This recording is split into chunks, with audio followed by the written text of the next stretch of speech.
नमस्कार, उदय India digital में आपका स्वागत है। मैं हूँ उपारी अपराजिता। मैं आपके लिए लेकर आई हूँ एक खास सीरीज जिसमें हम भारतीय संस्कृति और परंपराओं का वैज्ञानिक पक्ष आपको समझाते हैं। अपने पिछले एपिसोड में हमने आपको तुलसी माता के महत्व के बारे में बताया था और आज हम आपको बताएंगे भारतीय नारी के 16 श्रृंगार में से प्रमुख सौंदर्य प्रसाधन सिंदूर की महत्व। आज के आधुनिक जमाने में महिलाएं सिंदूर लगाने से परहेज करने लगे हैं और इसे पिछड़ेपन का प्रतीक समझते हैं। लेकिन कोई भी भारतीय परंपरा ऐसे ही नहीं बना दी गई है। सिंदूर लगाने के पीछे भी इसका वैज्ञानिक महत्व है। सिंदूर को विवाहित महिलाएं अपने सिर के बीचों बीच मांग में भरते हैं। ये महिलाओं के ब्रह्मरंध्र के विद्युत ऊर्जा को नियंत्रित करता है, क्योंकि महिलाओं का ब्रह्मरंध्र पुरुषों की अपेक्षा अधिक कोमल और संवेदनशील होता है। इसीलिए महिलाओं के मांग में सिंदूर भर जाने की परंपरा बनाई गई है।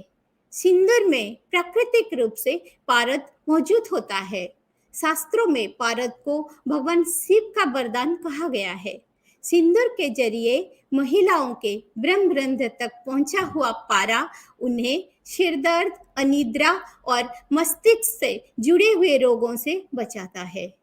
विवाह के बाद महिलाओं की जिम्मेदारी बहुत ज्यादा बढ़ जाती है।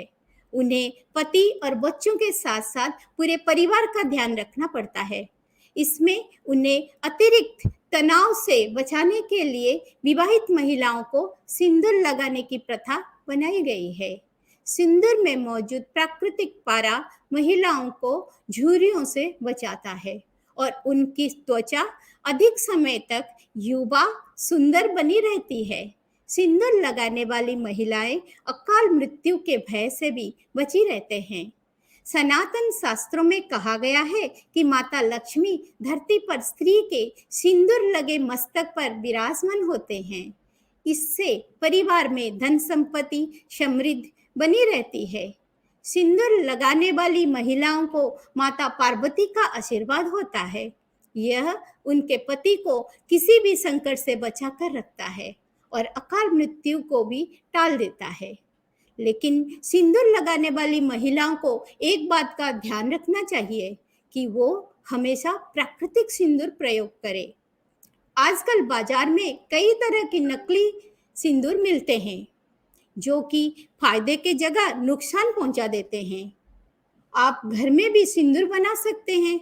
इसके लिए भुजे हुए चूने और हल्दी के मिश्रण का इस्तेमाल करें। चूना किसी भी पान के दुकान में मिल सकता है और हल्दी तो आपके रसोई में होगी। चूने और हल्दी के मिश्रण में गुलाब के पंखुड़ी का पेस्ट डालकर उसे अच्छी तरह से मिला ले। जब यह सूख जाए तो उसमें थोड़ा गुलाब का जल मिला ले। इस तरह आपका प्राकृतिक सिंदूर तैयार हो जाएगा। ये गहरी नारंगी रंग का होता है। इसके अलावा सिंदूर प्राकृतिक रूप से कमीला का पौधों से भी पाया जाता है। कमीला का फलों के बीजों को सुखाकर पीस लेते हैं। प्राकृतिक सिंदूर ऐसे ही प्राप्त होता है। कमीला का पौधा हिमालय से जुड़े क्षेत्र में पाया जाता है। इसके बीजों का बारीक चूर्ण ही सदियों से प्राकृतिक सिंदूर के रूप में इस्तेमाल होता है। यह प्राकृतिक सिंदूर हमें कई तरह की बीमारियों से दूर रखता है। इससे अनियमित मासिक की समस्या से भी मुक्ति मिलती है।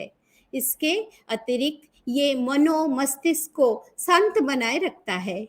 यही वजह है कि भारतीय महिलाओं के मांग में सिंदूर लगाने की परंपरा बनाई गई। उदय इंडिया डिजिटल पर हम आपको भारतीय संस्कृति के वैज्ञानिक महत्व के बारे में लगातार जानकारी दे रहे हैं। आपको हमारी ये कोशिश अच्छी लगी तो कमेंट करके जरूर बताएं। साथ ही इस तरह की जानकारी प्राप्त करने के लिए हमारा चैनल सब्सक्राइब करें और बेल आइकन जरूर दबाएं। धन्यवाद।